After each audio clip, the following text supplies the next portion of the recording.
Hello, you are on Channel Real Books, and today we'll discuss women empowerment. Empowerment doesn't have a straightforward definition because it means something different to everyone. Keshab Chandra Mandal wrote that female empowerment could be defined in 5 separate categories: social, educational, economic, political, and psychological. Social empowerment might be one of the most prominent forms of empowerment shown in the mainstream media. It strengthens women's social relations and their positions in social structures, giving them more of a purpose outside of the home. Their contributions to society are recognized and valued as opposed to looked down upon simply because it was a woman's creation. Social empowerment also fights back against discrimination, no longer letting people of different disabilities, races, ethnicities, religions, or genders be walked over by what's considered normal.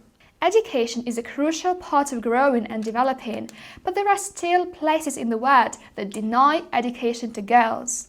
This takes away a fundamental skill everyone has the right to: knowledge. Without a proper education for all, gender empowerment isn't possible.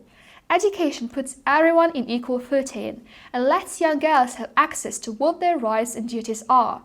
Not only that, obtaining knowledge can boost self-confidence, self-esteem, and make girls self-sufficient. It also gives them access to the development of social, political, intellectual, and religious consciousness, and can discourage the growth of bigotry, narrow-mindedness, superstition, intolerance, and so on. People say money can't buy happiness, but being at an economic disadvantage can take away access to becoming empowered. Being poor, landless, deprived, or oppressed doesn't allow access to resources that those in good financial standings do. Closing this gap would allow everyone to have equal footing, and women in particular would gain a more significant share of control over the material, human, intellectual, and financial resources.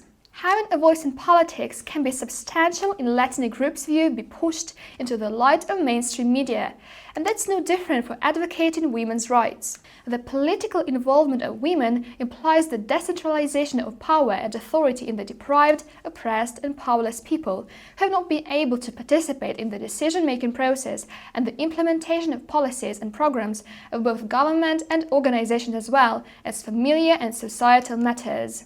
In other words, having political influence would not only give a voice to those who haven't had a voice in how things are governed, but it also allows the possibility of policies and programs being put into place that will work with these discriminated groups. Psychological empowerment aligns with social empowerment.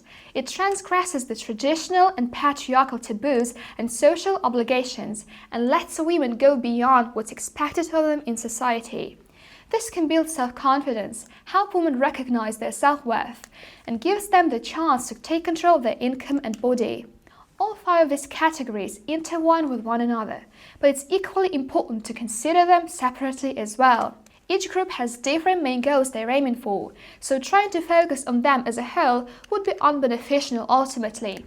Knowing what work has to be put into these 5 categories can provide a boost in the right direction and allow empowerment not just for women, but eventually for all. That was all. Thanks for watching.